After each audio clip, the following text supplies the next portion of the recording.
Magandang hapon mula sa DOST Pag-asa. Ito po ang ating weather update ngayong Lunes, October 13, 2025.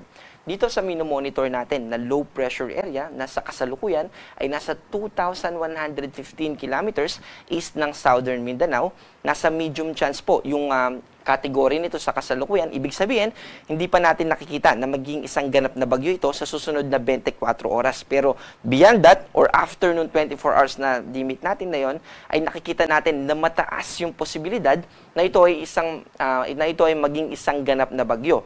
At pagdating naman sa kanyang magiging pinakamataas na intensity, dahil babaybayin niya itong karagatan natin, itong Philippine Sea sa silangang bahagi ng ating bansa, babaybayin po niya ito at pupunta siya dito sa dalawang senaryo na meron tayo. Yung isa ay hindi ito magla-landfall sa anumang parte ng ating bansa at magtutuloy-tuloy siya dito sa Taiwan. At yung pangalawa naman ay magko-close approach siya or magla-landfall dito sa extreme northern Luzon o kaya naman ay sa northern part ng Luzon main island natin.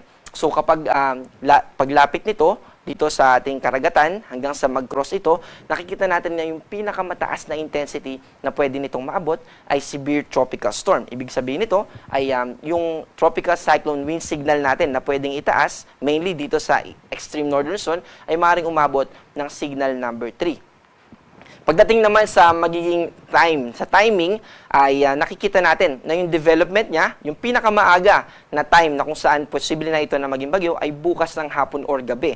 O di kaya naman ay sa Miyerkules. At habang binabaybay niya yung northwestward na movement, by Thursday or Friday, papasok na ito ng Philippine Area of Responsibility. At dahil ganap na ito na bagyo, bago pumasok ito ng Philippine Area of Responsibility, pagpasok niya ay bibigyan natin ito ng local name na kakatapos lang po natin ng Kedan. So, nasa Paulo din and then nasa letter R. R na po tayo. So, ang susunod na name natin ay si Ramil.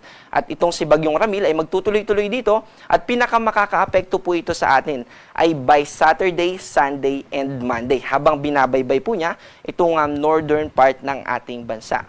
Bukod po dito sa low pressure area na ating minomonitor, ay nakaka-apekto rin sa atin yung easterlies. Ito yung hangin naman na galing sa Pacific Ocean na mainit dahil nasa tropical region tayo at ito ay dala ng pag-ikot ng mundo sa sarili nitong axis. At yung easterlies na yan ay may kasama din ng mga kaulapan. Kaya asahan natin na mataas yung tsansa at magiging maulap yung mararanasan ng mga kababayan natin dito sa Isabela.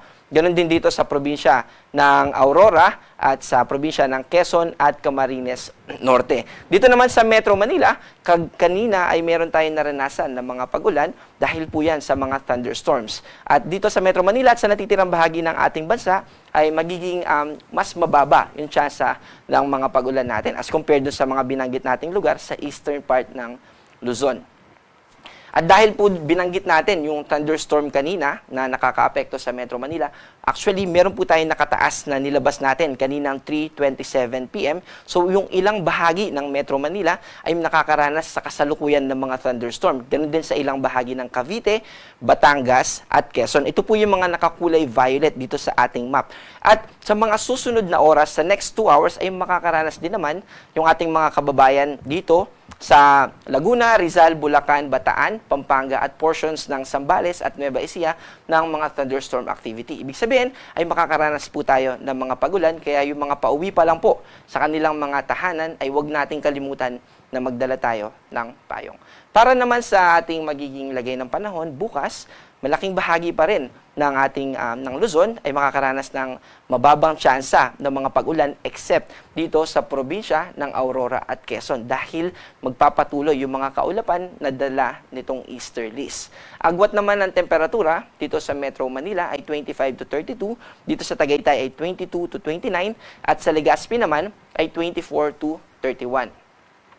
Dito sa Palawan, as part of Luzon, at ganoon din naman dito sa buong Visayas at Mindanao, patuloy tayo makakaranas ng partly cloudy to cloudy skies. Ibig sabihin, mababa yung tsansa ng mga pagulan, pero posible yung mga localized thunderstorms. Yung mga localized thunderstorm na yan, yan po yung mga panandaliang pagulan for a specific area lamang. At bakit nga po ba mas madalas na nangyayari itong localized thunderstorm sa hapon o early evening? Kasi po during daytime ay doon tayo nagkakaroon ng pag-init ng kalupaan natin dahil nasisinagan ng araw at nagkakaroon tayo ng updraft or yung paggalaw ng hangin papunta sa upper part ng atmosphere. At yung characteristic na yun yung nagko-contribute sa mas maraming mga kaulapan. At yung pag-ulan na yun, ay yung kaulapan na mamumuo na yun, nakadepende doon kung saan siya tatapat at doon siya maging ulan. Kaya po madalas hapon, kasi during afternoon siya, nagiging mature. At pag matured na siya, doon na po siya magdadala ng mga pag-ulan. Agwat ng temperatura natin dito sa Cebu ay 25 to 31, dito naman sa Iloilo ay 24 to 31, dito sa Davao ay 24 to 33, at sa Cagayan de Oro naman ay 25 to 32. Sa kasalukuyan ay wala po tayong nakataas na gale warning, pero gusto pa rin natin paalalahanan yung ating mga kababayan, lalo na kung gagamit tayo ng maliit na sasakyang pandagat, dahil posible tayo maapektuhan ng mga pag-alon na posibleng umabot ng hanggang 1.8 meters. Para sa ating forecast o yung ating inaasahang panahon sa susunod na 3 araw simula Wednesday hanggang Friday. Dito po sa Metro Manila, Baguio City at Legazpi, generally po buong Luzon ay makakaranas tayo ng mababang tsansa ng mga pag-ulan. At kung ulan man, yan ay dadalhin sa atin ng mga thunderstorms. So hindi naman po natin nakikita na ito ay magdudulot ng malawakang pagbaha, except kung magiging well-developed yung thunderstorm natin, katulad ng mga panandalian lang na umulan, pero sobrang lakas ng ibinubuhos nito. At yung mga ganong cases po, maliit po yung tsansa, pero posible pa rin. Kaya mag-antabay pa rin po tayo sa mga ilalabas na warnings and issuance ng Pag-asa. Ganun din po dito sa buong Visayas at sa buong Mindanao.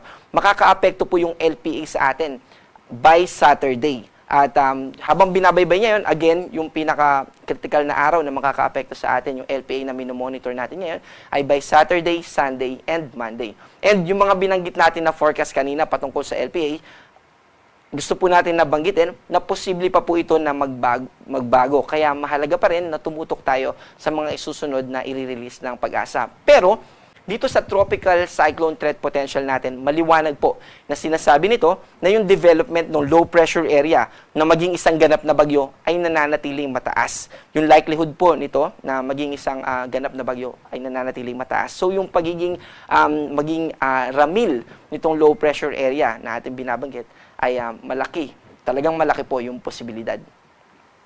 Ang ating araw ay lulubog mamayang 5:37 ng hapon at muling sisikat bukas ng 5:47 ng umaga.